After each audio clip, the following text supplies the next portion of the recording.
Let me ask you something. If something goes wrong in your family, who do they call? If there's a crisis situation, who fixes it?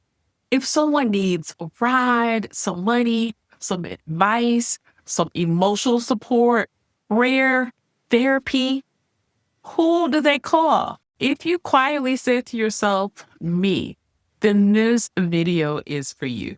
Today, we're talking about being the over responsible one, the one who is there for everybody, the strong one, and why sometimes it's exhausting always being so strong. And before you say, you know what, I got this, I don't need anything, listen, this video is for you. So stay with me because sometimes what we think of as being strength is really just being in survival mode. Welcome, Queen. I am Dr. Monique. I am a life coach, and I'm a woman who reinvented my life in midlife. And I'm on a mission to help women just like you to live your best life. And to do that, you have to identify and break patterns in your life. I used to be the over responsible, over functioning one, the strong one.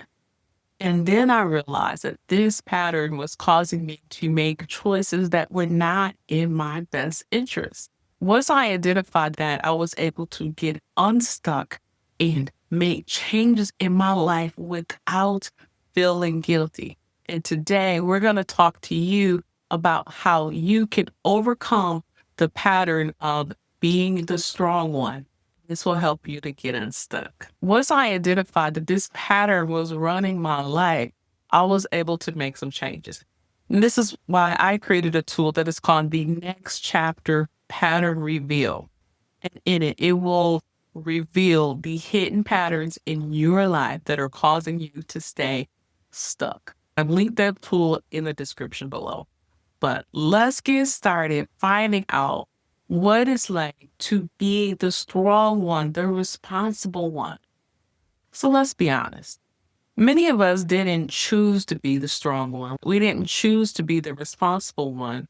Many times it was something that was just part of our assigned role. So if you're like me, I'm the oldest daughter.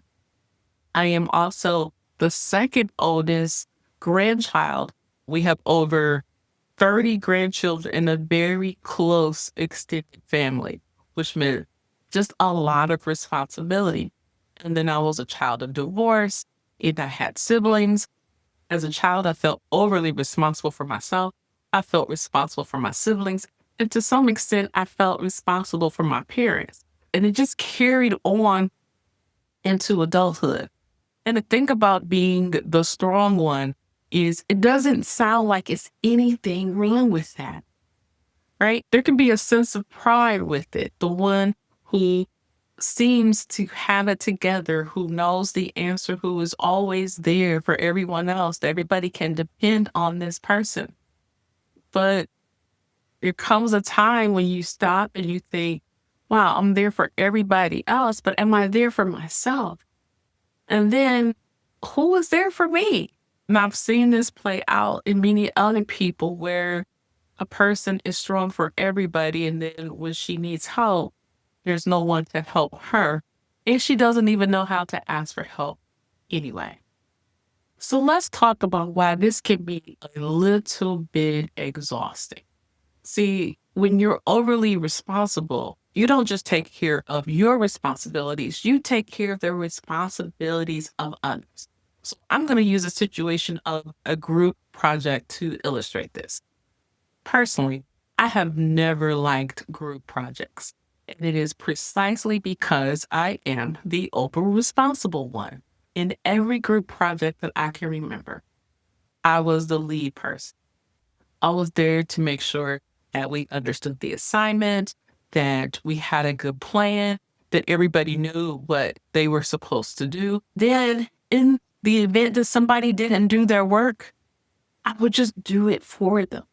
And oftentimes I would go back and correct people's work. I even remember one time I had a big group project in college, and it was in one of those big lecture halls where it was 5 or 6 of us. We had to go onto the stage and present. And one person just didn't show up. And I believe that he knew that Monique was going to handle it. And of course, Monique did handle it because I knew what everybody was supposed to say when they were supposed to say it. I knew it all. The reason I didn't like group projects was because I would do all of the work anyway. And that's carried out in my work projects and work relationships where my supervisor or director knew that if I were on the team or in that group, that the objectives would be accomplished. And even when asked, like, hey, is that fair? It was one of those things like, I know you got this. And I had to come to realize that if this happened in my family, if it happened at work, in friendships, and at church, then the common denominator was me. So I was training people to rely on me to my own detriment. So I would do my work and part of theirs. The thing about it is, I had gotten to the point where I didn't even think about whether or not it was my responsibility. I just did it because I always had done it. It needed to be done. And I knew that I was going to do it well. When I was an over responsible woman, I didn't have a lot of time to relax because as an adult, I have to handle my own things. But if I'm out there handling other people's things as well, when is there even time to rest? And let's think about this just a little bit more. When you are overly responsible, there are numerous hidden costs. The most obvious one would be fatigue, where we just tire ourselves out. There's not time to rest because we're so used to rescuing everybody else. So back when I was over functioning, I remember I had 3 children under the age of 3. I did have the opportunity to be a stay-at-home mom, and I will always be grateful for that. But at the same time, that was the most difficult job I ever had in my life. And I very rarely got a break from my children. And I kind of had a hard time asking for help. And since I was always one to offer to help, I felt like people should offer. And then if I did muster up the courage, the fortitude, just everything to ask someone, hey, can you watch the kids for a couple of hours? If the person even looked like they wanted to hesitate, I was like, you know what? I'm good because I did not want to put my burden on anyone else. And even though I would jump through hoops for people, I didn't require that they do nearly the same for me. And when people see that you don't ask for help and you don't look like you need help, they just assume that you are okay because you're always okay. A lot of that is a trauma response.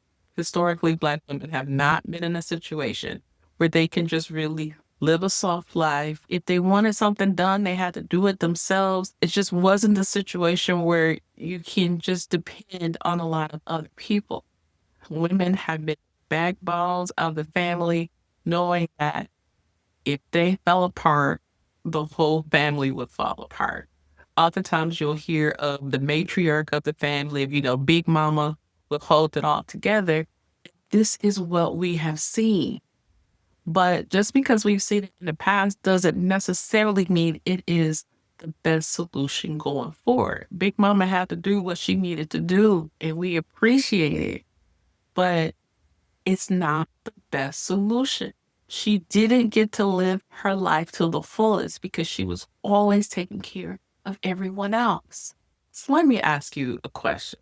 What would happen if you stopped fixing everything? That if somebody came to you with the problem, you said, you know what, let me get back with you in 24 hours.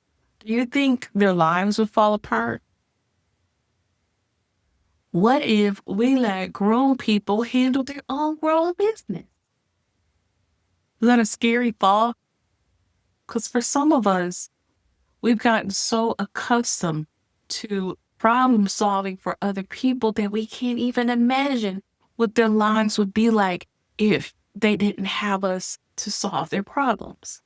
For some of us, our identity is tied to being needed. We like it when people call us, ask questions. I know, been there, done that. This is not a hypothetical situation. I overfunctioned for many, many years. But I have come to have so much more peace when I allow people to handle their own problems. And then it's a better situation because we can have a better relationship.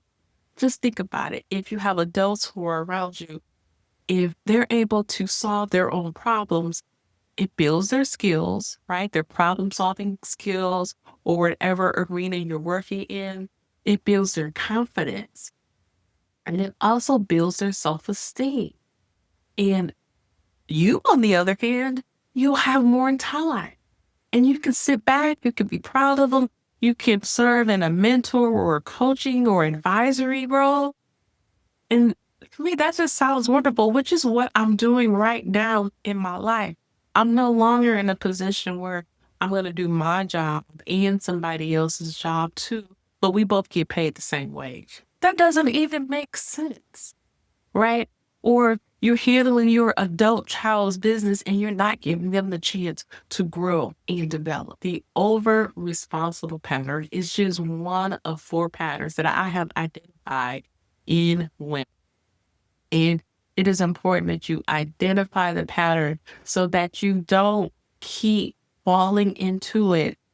If you don't identify the pattern that is driving your behavior, you will keep duplicating the same behavior. Keep starting and stopping and thinking it's just discipline. You need to buy more books. You need to do all of these different things. And the truth is, you need to figure out what is causing this. If you want to go on a trip, you need to know your starting point, right? When you put it into GPS, you can say, yeah, I want to go to San Diego, California, but to get the correct directions, there has to be a starting point. So this next chapter pattern reveal will help you to see what your starting point is so that you can take the next step. And when you know that there's a pattern and there's a reason for it, it takes away any shame or any guilt that you may have. As an over-responsible, high-performing, high-achieving person, oftentimes we're perfectionists. But there are some things that you can change for the better. And don't worry, you'll still be strong. You're so strong. You're so amazing. You'll need the strength to make the changes. You have to be strong to set new boundaries. You have to be strong to let some people just kind of do things on their own for a little while. And it's okay. You don't have to be everybody's emergency contact. You don't have to be everybody's backup plan. You get to have time for yourself and decide what is it you want to do? What do you believe your purpose is? How in these last 30, 40, 50 years, what do you get to do to enjoy your life? When I tell you I am enjoying my life, and I really want you to have that same feeling as well. Because when you begin to release this over responsibility, this over functioning, it'll give you more clarity, it'll give you more energy, it'll give you your groove back. So here's my question. Where are you over functioning right now? Is it your family? Is it your friends? At church? Is it at work? And can you think of one thing this week where you can stop over function?